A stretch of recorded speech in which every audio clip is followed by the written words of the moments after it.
అద్భుతమైన కౌంటర్ ఇచ్చారు. చెప్తున్నాం, తిరుమల తిరుపతి దేవస్థానంలో రాష్ట్రంలో ఎలా దోచారు వైఎస్ఆర్సీపీ ప్రభుత్వంలో, ల్యాండ్లో, బ్రాండ్లో, శాండ్లో, మైన్లో అన్నిట్లో దోచారు. అలాగే తిరుమల తిరుపతి దేవస్థానాన్ని కూడా దోచారు. ఇవన్నీ కూడా ఒక్కొక్కటి చిట్టా మనం చూస్తున్నాం. కల్తీ నెయ్యితో చేసిన ఎంత బిజినెస్ చేశారో వీళ్ళు, ఎవరు చేశారో, ఏమి చేశారో, ఆ కాంట్రాక్టులు వేల కోట్ల కాంట్రాక్టులు ఇచ్చి ఆ కాంట్రాక్ట్లో ఎంత కమిషన్ తీసుకున్నారో ఈ వైఎస్ఆర్సీపీ ప్రభుత్వంలో. ముఖ్యంగా వాళ్ళకి దేవుడు అంటే నమ్మకం లేదు, దేవుడి మీద భక్తి లేదు. నేను చెప్పాను కదా, ఏనాడైనా మన జగన్మోహన్ రెడ్డి గారు సతీ సమేతంగా వచ్చి స్వామివారికి పశువత్నాలు అందించారో చెప్పండి. అటువంటి నమ్మకం లేని వాళ్ళు మాట్లాడుతున్న మాటలు ప్రజలు గమనిస్తున్నారు. మీరేంటో ప్రజలకు తెలుసు, మీ భక్తి ఎంతో ప్రజలకు తెలుసు. కాబట్టి దయచేసి మీరు నోరు మూసుకొని ఉంటే మర్యాదగా ఉంటుంది.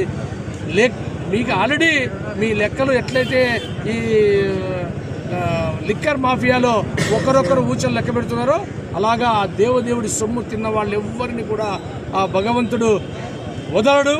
ఈ ఎన్డీఏ ప్రభుత్వం ఎవరైతే దోచారో తిరుమల తిరుపతి దేవస్థానాన్ని వాళ్ళందరూ కూడా ఊచలు లెక్క పెట్టక తప్పదనే విషయాన్ని గట్టిగా తెలియజేస్తూ మరొకసారి చెప్తున్నాం, మీరు భగవంతుని మీద భక్తి లేకుండా అక్కడ మిమ్మల్ని కూర్చోబెట్టిన ఆ ముఖ్యమంత్రి గారు 11 సీట్లకు ఎలా పరిమితమయ్యారో మీరు కూడా రాజకీయాల్లో అలాగే పతనమైపోతారని ఆ దేవుడిని రాజకీయాలకి లాగుతూ భక్తి లేని మీరు మాట్లాడుతున్న మాటలన్నీ కూడా ప్రజలు చూస్తున్నారు, గమనిస్తున్నారు. బురద మీ నెత్తిన మీరే భగవంతుని మీద, తిరుమల తిరుపతి దేవస్థానం మీద మాట్లాడి ఆ బురదని మీ మీదే వేసుకుంటారు. రాబో రోజుల్లో వైఎస్ఆర్సీపీ పార్టీనే పూర్తిగా కనుమరుగైపోయే రోజులు వస్తున్నాయి. ప్రజలు మీ రాక్షస పాలనకు ఆన్సర్ చెప్పారు. మొన్న పులివెందల్లో, ఒంటిమిట్టలో కూడా మీకు ఆన్సర్ చెప్పారు. మేము పులిగడ్డ, మా గడ్డ, ఈ గడ్డ అంటే ఆ గడ్డలో ఏం చేశారో ఆ గడ్డ అంటే నిలువున కత్తితో కట్ చేసినట్టు చేశారు.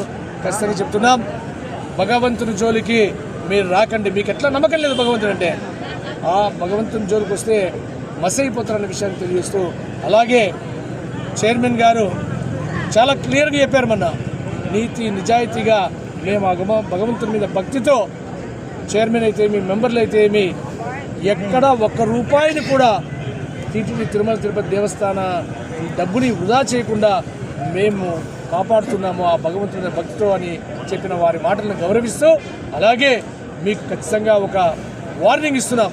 మీరు ఆల్రెడీ ప్రజలతో పెట్టుకుని పతనమైపోయారు. దేవునితో పెట్టుకుంటే ఏమవుతుందో మీకు తెలుసు, ఎక్స్పీరియన్స్ ఉంది. ఆ విషయాన్ని మీకు తెలియజేస్తున్నాం.